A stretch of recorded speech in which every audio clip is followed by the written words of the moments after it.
Papalit ko lang yun. Ipalit ako. Sige mali, naayos ko na yun sa pagkita na sila.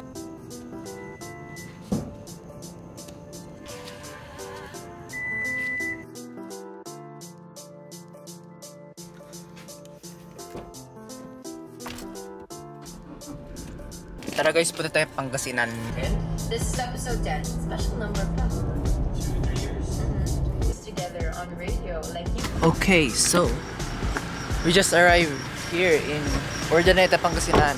Ngayon, nandito kami sa Tollgate. I don't know kung paano nag-work tong vlog na to, pero so yeah, I think I'm gonna upload more.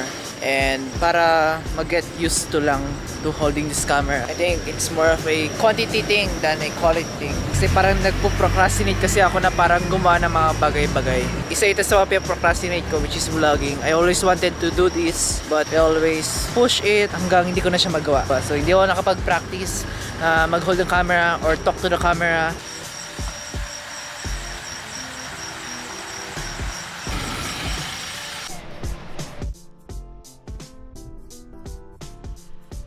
Tignan natin guys kung ano meron dito.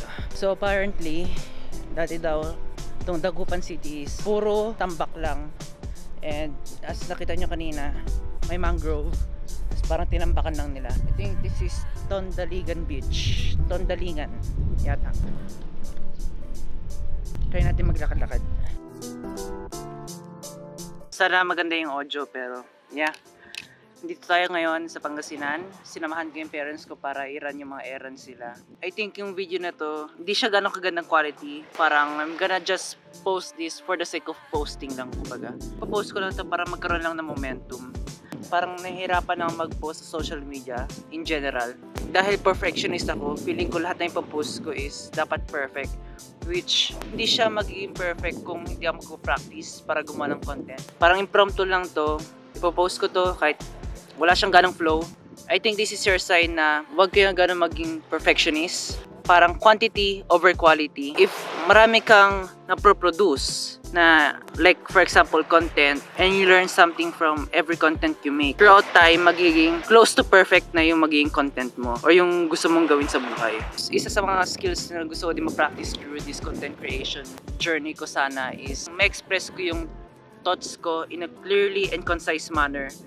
As you can see, medyo maila pa ako sa camera and medyo awkward yung pagkaka-deliver ko ng mga messages ko at parang sobrang gulo. I hope to change that in the near future soon. I hope na ma-edit ko pa siya on the post-production side para maging concise sa mga nanonood nito. But yeah, look at this view bro. So nga lang sobrang init. Kaya natin kung tapos na sila.